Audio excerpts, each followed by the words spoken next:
Welcome everyone to Let's Play Game of Thrones, a Crusader Kings 2 mod. As always, I am your host, J Square John Jeremy, and today's episode is episode 1, Welcome to the Game of Thrones. Last time on Game of Thrones, we delivered a high-level overview of the lore behind the Song of Ice and Fire series that the Game of Thrones television show and novels are based upon. The feedback was very high, and the majority of the comments were those looking forward to getting the ball rolling. With that being said, let's waste little time here and dive right in. Here we see the game menu for the Game of Thrones mod, showcasing the continent of Westeros. The menu buttons at the bottom of the screen remain the same between the vanilla and the modification, and the game will still remind you of DLC that you have not purchased. Which in fact reminds me that I should take a look at the most recently released DLC. But that's besides the point. Upon clicking on the single player button, we shall be taken to the character and scenario selection screen. I'd like to take a moment and go through each of the scenarios with you, as a lot of work has been done to give them all equal amounts of flavor, and effort has been made to ensure that all aspects of the lore can be covered. Let's start with the Seven Kingdoms.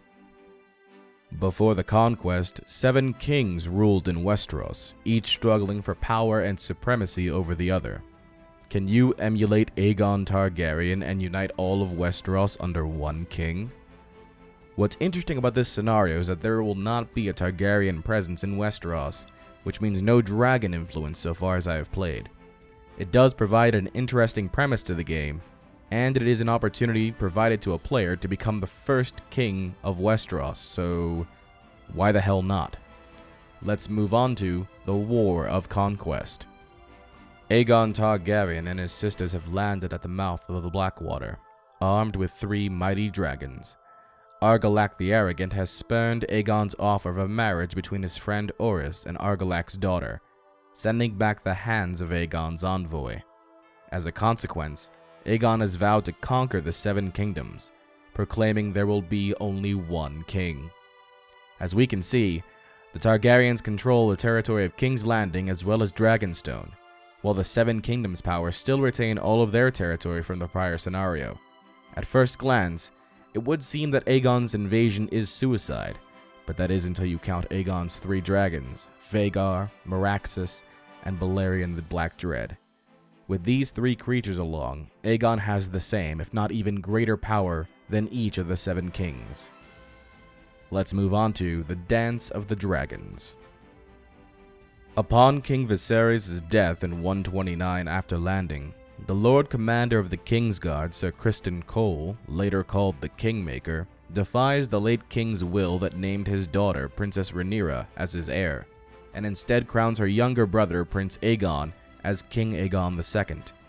A civil war between Aegon II Targaryen and Rhaenyra Targaryen for control of the Iron Throne erupts, later known as the Dance of the Dragons. As we can see, the 7 kingdoms have all been united under one Targaryen king, save for the Dornish lands to the far south. This scenario is also the first civil war scenario for the game, but certainly not the last.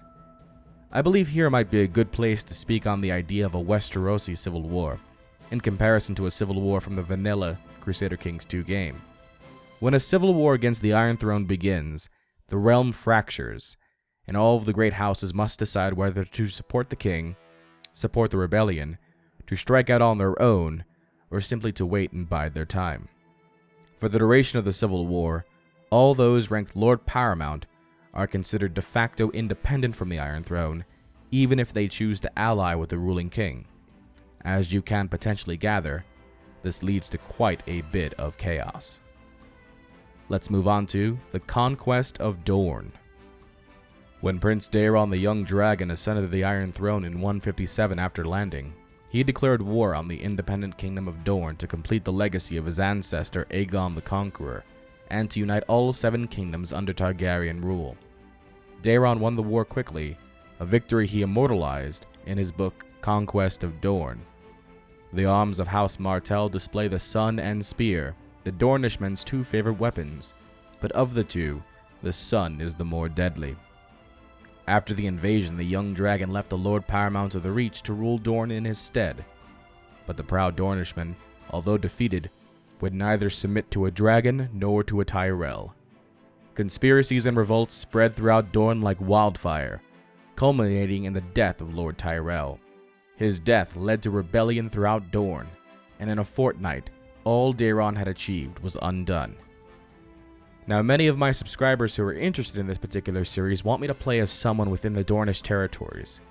I must admit that I knew little of Dorne, so I did some research and I found them to be quite intriguing, especially the idea that unlike the other kingdoms, when Aegon Targaryen landed, Dorne did not bend the knee, and in fact convinced Aegon that spending the effort to attempt to make Dorne submit would be too foolhardy. Even the power of dragons couldn't break the Dornish will. Unbowed, unbent, and unbroken indeed. Let's move on to the Blackfyre Rebellion. Westeros is on the brink of civil war, as Daemon Blackfyre, the legitimized bastard son of King Aegon IV, has risen in rebellion against his true-born brother, King Daeron II, forcing the lords of Westeros to choose between the Black Dragon and the Red Dragon. Meanwhile, in the north, House Stark faces a rebellion by the dangerous Gogosi. It is up to you to decide the fate of the Seven Kingdoms. When you play the Game of Thrones, you either win or you die. Ah, the problems of bastard children. More so when you legitimize them, or give them a Valyrian steel sword right before you die. Whatever the case may be, the Blackfyre Rebellion is a scenario of opportunity for those interested in political machination, especially if by supporting one side or the other, you can further your own cause and ends. As for the Gogosi, there is very little canon information available regarding them, but if you are able to give House Stark a hard time, you must have something going for you. Let's move on to After the Spring. The great spring sickness that ravaged the Seven Kingdoms, killing young and old, lords and peasants alike, is finally over. With King Daeron the Good killed by the plague, and his eldest son Prince Baelor Breakspear slain during the tourney at Ashford, his younger son Aerys I Targaryen now sits upon the Iron Throne. While the Targaryens, Blackfyres, and the rest of Westeros already begin their old schemes for power, fame, or gold anew, a young squire named Egg starts on the long path ahead of him under the guidance of Sir Duncan the Tall.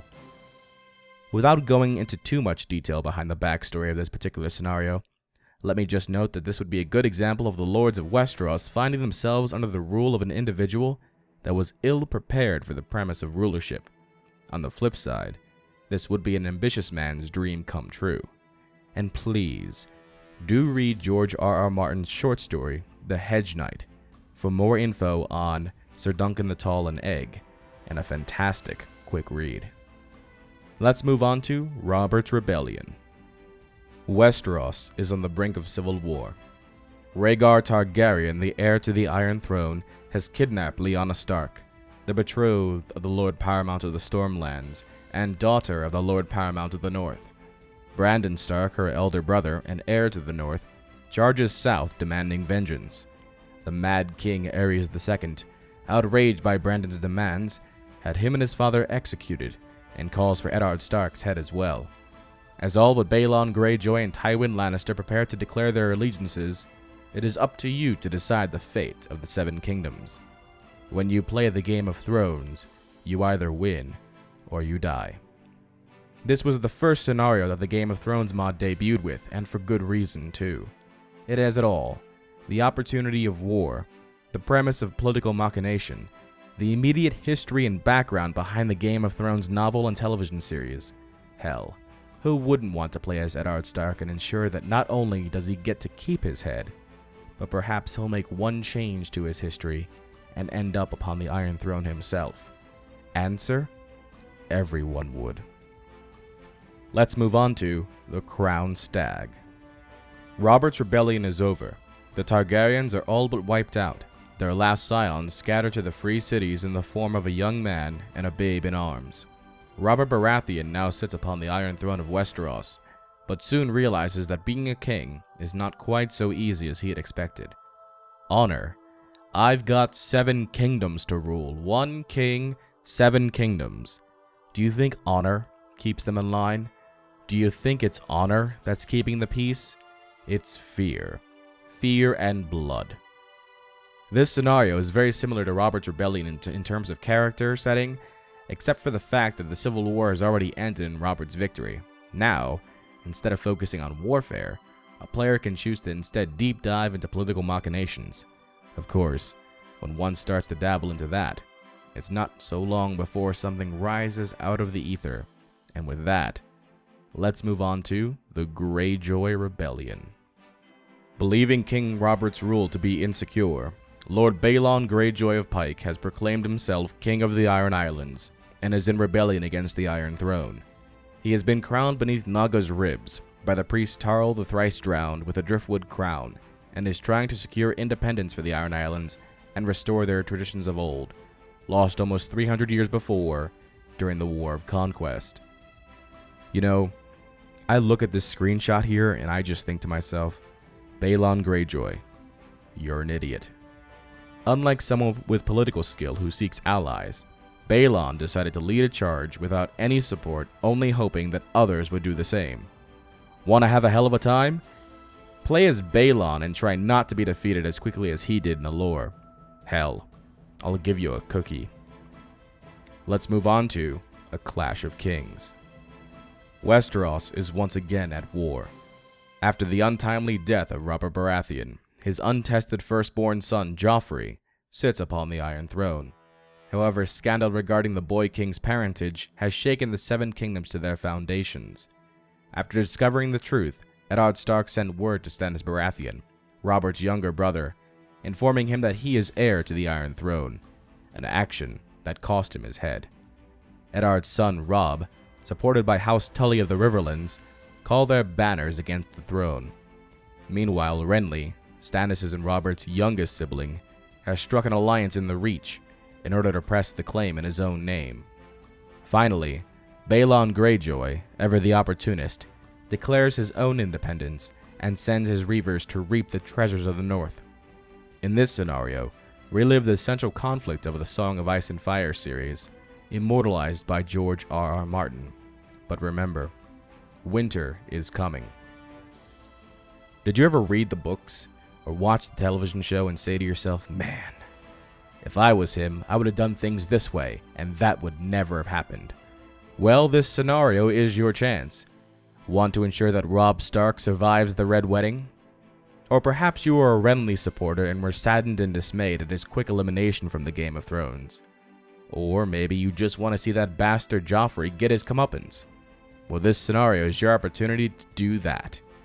Enjoy. Now, there currently is one more scenario that is included with the mod. This scenario is called A Feast for Crows, but I will not be showcasing a screenshot of the game map or the major players in it, due to the fact that it is somewhat spoilerish for those that are sticking strictly to the television show. You'll have to wait until Season 4 to get the full details. With that being said, and our overview of the distinct scenarios the game has to offer completed, the scenario that we will be playing this game is in Robert's Rebellion. And we are live. Well, as live can be. I just thought I'd do the screenshot thing in the first portion of the video series just to kind of get everything as a lay of the land sort of situation. But now I'm back with no pre-recorded messages, so now I don't know what to say. Well, somewhat. Anyway, we are now in Robert's Rebellion's scenario once again. And because of this, we need to go ahead and pick out a territory for us to stake our claim in. Now, I've given it some thought, and I actually did like a couple ideas that were posted in episode 0. So we're actually going to go ahead and take advantage of those. First and foremost, I believe that it would be fun if we were a part of the Dornish territory. So in Dorne, we've got a couple different options here for lords. We can be the Lord of Will, Vulture Roost, Kingsgrave, Sandstone, Nymerwell, Scorched Rock, Red Dunes, Salt Shore, Lemedwood, Ghost Hill, and Spotswood. Spotswood holds some interest to me because it is, the farthest, or one of the farthest reaching eastern territories, and it's at the edge. So, hey, that's always a good thing, right? Except, right next to us is, in fact, the capital of Dorne, Sunspear is right here. So that would be kind of interesting. So I think we're going to go ahead and play a Spotswood here. Now, actually, hold on there. There we go. Now, Sir Simon Santagar, I've got nothing against you, sir, but we need to go ahead and create our own ruler for this situation. So let's go ahead and use our ruler designer, and we can create our own individual. I would just like to randomize it. Is it capable of being randomized? I don't... Yes, there it is. Nope, nope, nope. Maybe. No, no, no. You look kind of interesting. Get rid of the silly beard. Change your hair, maybe?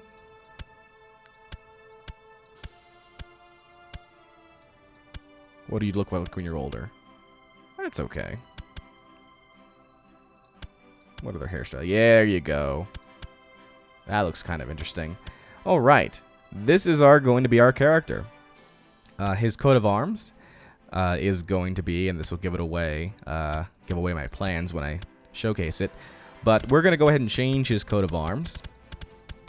And forgive the big clicking noises.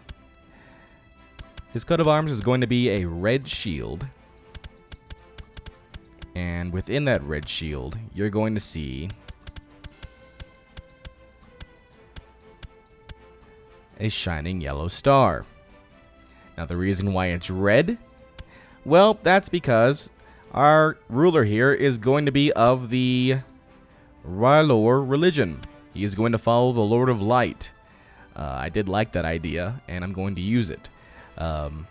His name, obviously, is going to be John, and his house name is Jeremy. Now, one individual asked in the video, what were my house words going to be? Well, if you look on my Facebook page, I've actually gone ahead and already shown that. The words are, as always, I am your host. It seems to be apropos under the circumstances. Now, taking a look at the educational traits, you can see some of the changes that the modification has done to the vanilla Crusader Kings 2. In the past, the commander skill would be, or educational trait, would be the most or highest year yield, but instead it's actually Mastermind Scholar, and that's because of the fact that it adds in tax modifiers as well as stewardship points at the expense of martial ability. For our case, I think it's going to be fine if we just go ahead and be a brilliant commander. It starts us off at age 25, but we'll be adding some traits to lower that age. Now, some of the traits, the majority of the traits are the same. Some of them have different yields. Like Kinslayer, for example, is minus 108.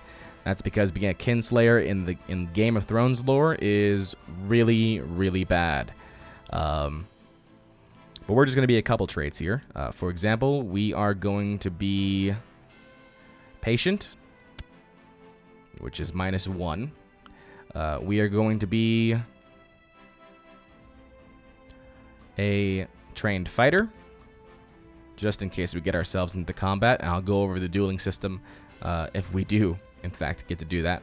Authoritative. And we are a Family Person. So, Patient gives us +1 abilities throughout 4 of the 5 traits. Trained Fighter, +2 martial ability. Authoritative, +1 martial and +1 diplomacy. And Family Person. This person will do more than most for their kinsmen. Since we don't have any kinsmen, it's just right now a -7 year trait, which is alright with me. Yeah, I'm gaming the system slightly, but so what? Also, we have to pick a military trait. And in this case, I think I'll just be unyielding. Yeah, I can pick another one. I guess we can be a desert expert because we're going to be playing a lot in the desert. No, but I'll be an inspiring leader. Or I can pick another one. Organizer? There we go. Three traits. Unyielding, inspiring leader, and organizer. I'm okay with this. Our age is 21. Nice, good starting age for us. We don't have any sons or daughters. We're not married. Well, didn't take the... give me my good coat of arms, damn it. I want my symbol up there.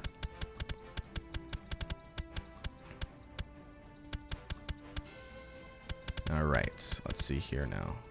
Hopefully I'll take this time. It's done that in the testing recordings as well. Forgot about it though. There we go. Good to go. So Sir John Jeremy of Spotswood, and I guess there are republics? Not yet, but there will be in the future. So yes, Sir John Jeremy of Spotswood. My liege is Prince Doran Martell. And we are going to be in Dorne. And I am following the Lord of Light. If you take a look at the religions tab here, everyone follows one of 3 religions. Faith of the Seven, the Drowned God, or the Old Gods. Beyond the Wall has the Beyond the Wall Old Gods, but, I mean, what's that in the middle? Isle of Faces. Old Gods. Okay. Anyway, yeah, nobody is playing with the Lord of Light. So we are going to be alone in that regard, and we will get a penalty for doing this. But it's going to be kind of interesting, so why the hell not, right? Let's go ahead and get started with a Game of Thrones.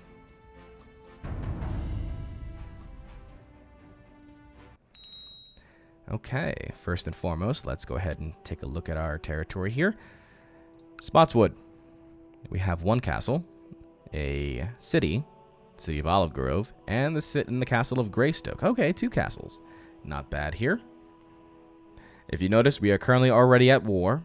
We are defending against Lord Paramount Robert Baratheon of the Stormlands. Our liege lord, Doran Martell, is an ally of King Aerys, and as such, we are required to join him in this war. Now, will he actually take any military from us? Perhaps. But, I mean, the effect that we'll have on the war, pretty minuscule, considering that Dorne would have to travel all the way up to the Iron Throne territories. And Robert's right there, with a rather large army.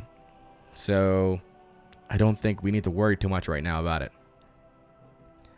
If I click on the actual county capital here, you can see that, you know, buildings are still around, although the buildings themselves do quite a bit different things. Like, for example, a dragon pit. Or a large Dornish keep. These are all different. They give different abilities, and they cost a lot more most of the time. So, like, the cheapest thing is basic defenses and private farms, and they still cost 75 gold, so we don't really have to worry about that right now. We do have 2 vassals, Alaric of Greystoke and Moors. They would be here. And yeah, like I said, they don't like me. Why? 1, because I have a female heir, which won't last for more than a day. But the majority of it is because of the fact that I am an infidel, because I follow the Lord of Light. The Red Priests worship Relor, the Lord of Light, the Heart of Fire, the God of Flame and Shadow. His religion is the largest in the world, spreading across Essos, and his priests are said to possess miraculous powers. The faith of R'hllor forbids the worship of false gods, and waits for the day when the legendary hero Azor Ahai will be reborn, and lead them against the Great Other and his servants, for the night is dark and full of terrors. So that's us. Even our liege lord doesn't really like us right now because we're an infidel. Nothing really we can do about that. We do have some court individuals, and they are mostly the part of the council. So let's go ahead and look at the council here for a second. So the council is a bit different. We have a red priest as our, religious advisor. We have a Castilian, who is basically our number 2 guy. We have our Master of Laws, Master at Arms, Master of Coin, Master of Whisperers, and a Maester, who acts as a tutor, healer, and counselor. Now, first things first, though, we need to fix our Red Priest, because as I've encountered in the testing of this recording, the Red Priest, even though we are, following the Lord of Light, our Red Priest is not. He is currently of the Faith of the Seven. So we need to get a new Red Priest quickly. So if we take a look at our Intrigue tab here, we can find our Decisions area, and one of the options here is to employ a new courtier. So if we click on this, we'll get options asking what sort of man do we want at court. We can hire a sellsword who would be good for a new Master-at-Arms position, a holy man, which we will use for our Red Priest, a young debutante. We can also get a man good with coin, a man good with words, and a man experienced at court. Notice that these guys all cost me 1 gold. The holy man costs me 5 piety and 1 gold. But we needed a new Red Priest, so there you go. Now if we go back over here to the council, and we click on the Red Priest, we can see that Bedwick, the individual we've hired, is a Red Priest. And is also Salt Dornish. Very nice. So we'll go ahead and click on him. He is our new Red Priest, and we will have him immediately head to Spotswood and start to proselytize to convert both our subjects and hopefully eventually our province itself. So that's what our Red Priest is doing right now. Our Castilian can do a couple different things: oversee the province, improve defenses, pacify a province, and improve castle holdings. Right now, I just want him to oversee the province. Our Master of Laws allows us to improve diplomatic relations, fabricate claims, and sow dissent. I think what I want to do is just try and fabricate some claims on the territory nearest to me, which in this case would be... actually, can I take that? Can I take stepstones? Make a claim on Ghost Hill, but I'm going to check out stepstones here. Can I go there and just take it? I guess not, because it's just gray. Gray out, no character. Okay. So, our Master of Laws is currently in Ghost Hill to fabricate claims. Our Master-at-Arms can suppress revolts, train troops, and train children, which we will go over once I start to get children. But right now, we can just have him train some troops. Master of Coin can either collect taxes or oversee construction. Since we're not building anything anytime soon, let's just go ahead and have him collect some taxes. Our Master of Whisperers can scheme, build a spy network, or sabotage someone's economy. For now, let's just have him scheme within Spotswood. And our Maester does everything automatic. The reason why they do it automatic is because there is a glitch with the game where you can't have 6 advisors in one territory. So, yeah, Maester can't do anything. Here we have our laws. Now, the laws of the Game of Thrones mod and the laws of Vanilla Crusader Kings 2 are very similar, so far as what I've seen. We currently follow cognatic primogeniture, and the Paramount Laws of Dorne also follow cognatic primogeniture. Now, let's just go ahead and just increase feudal taxation, get that out of the way right now for much later in the game.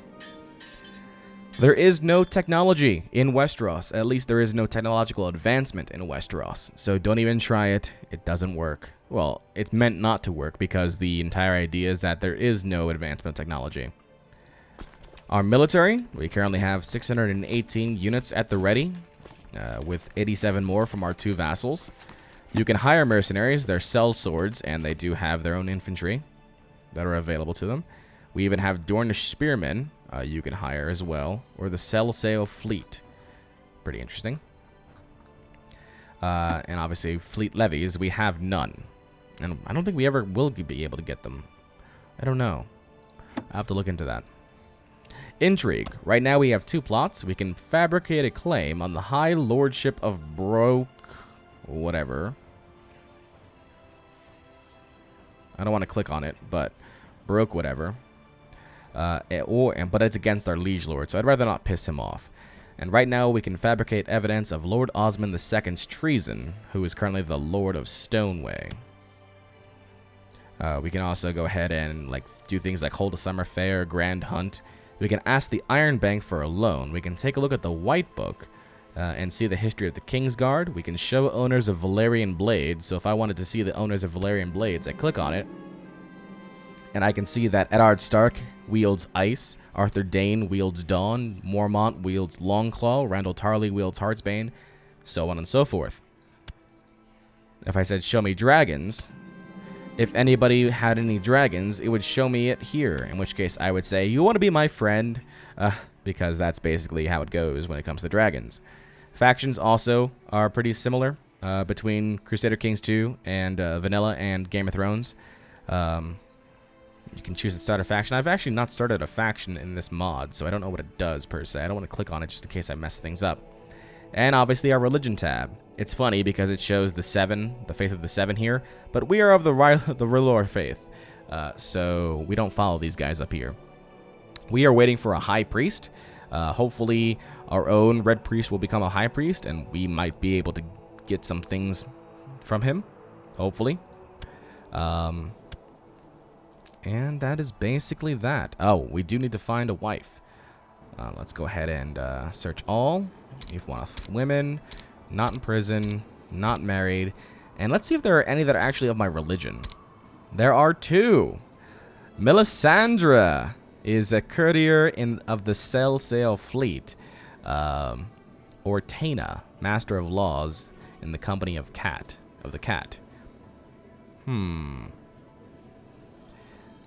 It would be kind of interesting to be married to Melisandre.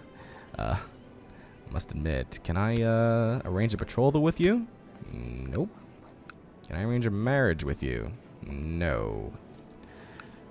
Okay, so looks like I'm stuck with Taina right now, at least for the time being. Maybe something will happen to her when Melisandre comes of age. I'm just saying.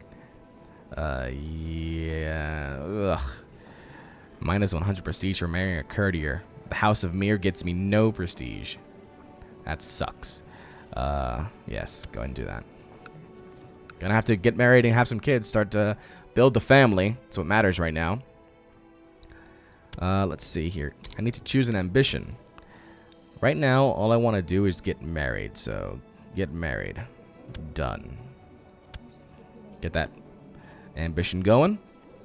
And that's our start, guys. I think this is a good place to stop before we even get started. I know, it's so sad. It is currently September 15th, 282. After the landing, just get rid of the 8 right there. That's 282 after landing. We currently have 38 gold, 20 prestige, 5 piety. We hold 1 territory, and we currently have a realm size of 3 with our 2 vassal territories. And we have a score of 0. Everything has already been in place. Let's lock that in there. And good luck to us, because we are about to start playing the Game of Thrones next time. Until then, this is J Squared John Jeremy signing off, saying so long and take care.